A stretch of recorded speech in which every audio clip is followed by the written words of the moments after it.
Assalamualaikum warahmatullahi wabarakatuh. Perkenalkan, saya Irma Erviana dari Program Studi Agribisnis Bidang Minat Penyuluhan dan Komunikasi Pertanian dengan NIM 05103994 dari UPBJ Palembang Universitas Terbuka. Baik, hari ini saya akan melaksanakan praktikum mandiri pada mata kuliah Manajemen Rantai Pasok Agribisnis Unit 1, yaitu tentang Analisis Model Distribusi dan Transportasi.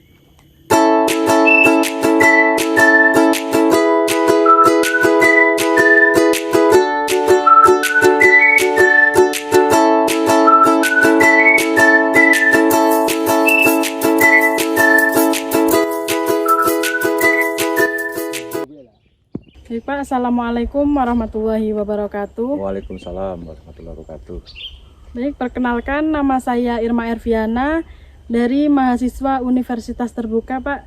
Di sini saya izin untuk mengikuti praktikum mandiri bersama Bapak, yaitu pada mata kuliah Manajemen Rantai Pasok Agribisnis Unit 1, yaitu tentang Analisis Model Distribusi dan Transportasi.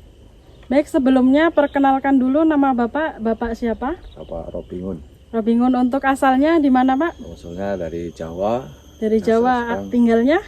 Di Desa Margorukun, Kecamatan Merasukian, Kabupaten Banyuasin. Ya, baik, Pak. Untuk jenis usahanya saat ini apa ya, Pak? Pertanian. Pertanian. Nah, untuk sekarang ini masih musim apa, Pak? Musim mau tanam padi nih. Tanam padi ya, Pak ya. Iya. Nah, salah satu jenis usahanya apa, Pak, kalau boleh tahu? Jenis usahanya ya apa sih ya? Ya kopra lah untuk sambilan gitu. Nah, baik, kalau langsung saja untuk izin mewawancarai Bapak ya, Pak ya. Nah, untuk yang pertama, Pak, untuk identifikasi alur rantai pasoknya. Nah, untuk pemasok ini yang pertama siapa saja ya, Pak ya, pemasok utama bahan baku atau komponen dalam usaha Bapak? Bahan baku dari usaha kopra ya. Iya. Ya kopra ya kelapa yang sudah tua gitu kan, yang sudah mengering itu kulitnya, lalu dipetik, lalu dikupas, lalu dipecah kelapanya, nah terus dijemur. Kalau sini dijemur, kalau di musim panas itu dijemur, kalau musim hujan itu dipanggang istilahnya lah. Ya, Pak ya. Nah, itu. Nah, untuk yang kedua, bagaimana Bapak memilih dan menjaga hubungan dengan pemasoknya langsung, Pak? Ya biasanya kalau kita menjual kan, ya kan, menjual kopra yang sudah kering itu biasanya ke pengepul biasanya di sini. Nah, harga ya ikut pengepul, soalnya di sini kami tidak mengetahui daripada harga-harga di pabrik itu berapa, tidak tahu. Yang di sini adalah pengepul yang membeli kopranya. Ya, Pak. Nah, untuk pertanyaan ketiga, apakah ada tantangan dalam memperoleh bahan baku secara tepat waktu dan berkualitas, Pak? Oh, kalau masalah untuk bahan baku, mandiri, jadi Pak, ya? punya sendiri ya, punya adalah kelapa sedikit-sedikit gitu untuk di kopra. Ya. Baik, Pak, untuk yang masuk ke yang produksi ya, Pak ya. Nah, untuk pertanyaan yang produksi, apakah semua produk Bapak itu diproduksi secara in-house atau ada pihak ketiga, Pak? Biasanya di dalam ruang lingkup di sini aja. Kalau produksi itu saya nggak tahu, soalnya sih masalah pengelolaan yang di sana-sana itu nggak tahu. Yang penting yang tahunya saya itu menjual kopra kepada pengepul langsung dibawa ke entah tahu kemana. Ya, Pak. Nah, Palembang.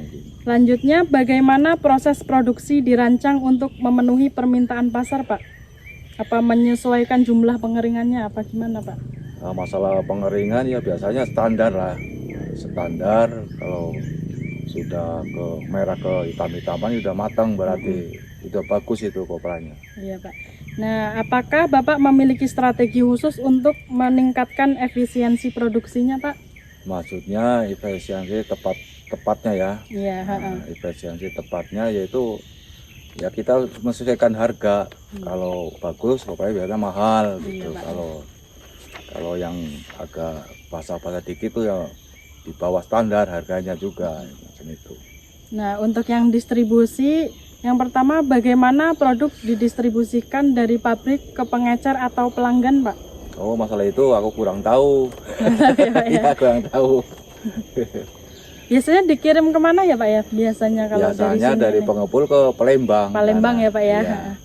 Nah, apakah Bapak menggunakan distributor regional atau langsung ke pengecernya, Pak? Ya, maksudnya regional tuh. Menjual langsung ke pabrik atau perantara? Oh, perantara. Perantara ya, Iya, Pak ya, iya. tidak langsung ya. Iya. Nah, untuk kriterianya dalam memilih mitra distribusi itu apa, Pak? Kriterianya? Katanya ya, Kayak pembayarannya cepat biasanya, Pak ya. cepat ya.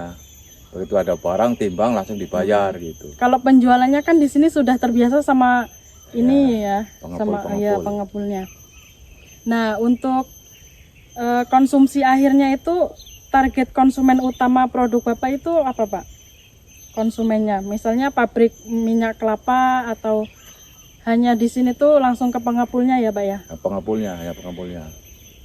Nah, untuk bagaimana Bapak memahami kebutuhan dan perilaku konsumen? Maksudnya Kadar airnya biasanya kan tinggi apa gimana, Pak?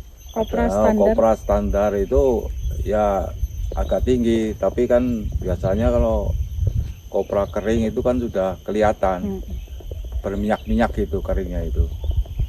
Iya, Pak.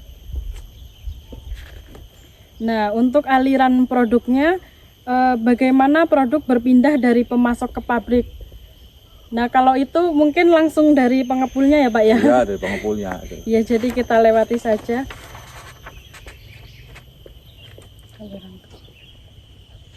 Nah, untuk aliran keuangannya, bagaimana pembayarannya dilakukan, Pak? Tunai. Tunai ya, Pak ya? Langsung. Ya.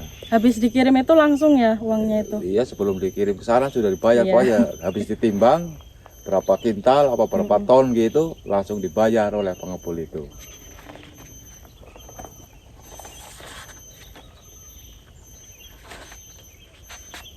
Nah, untuk efektivitas dalam memenuhi permintaan, yang pertama, bagaimana Bapak memastikan bahwa produk tersedia sesuai kebutuhan pelanggan misalnya.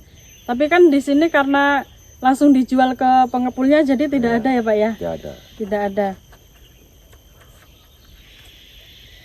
Untuk faktor-faktor mengaruhi pemilihan transportasi itu ada nggak, Pak ya, faktornya tuh? Misalnya produk mudah kering dan tahan lama, misalnya belum ada pembelinya gitu, Pak. Oh, yuk, bisa itu diawetkan bisa.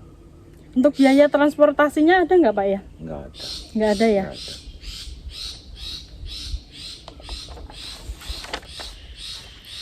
Baik, mungkin hanya ini, Pak, pertanyaan dari saya. Kurang lebihnya saya terima kasih, Pak. Mohon maaf kalau banyak salahnya. Ya, aku juga minta maaf kalau banyak kesalahan atau kekeliruan dalam hal mengenai ini.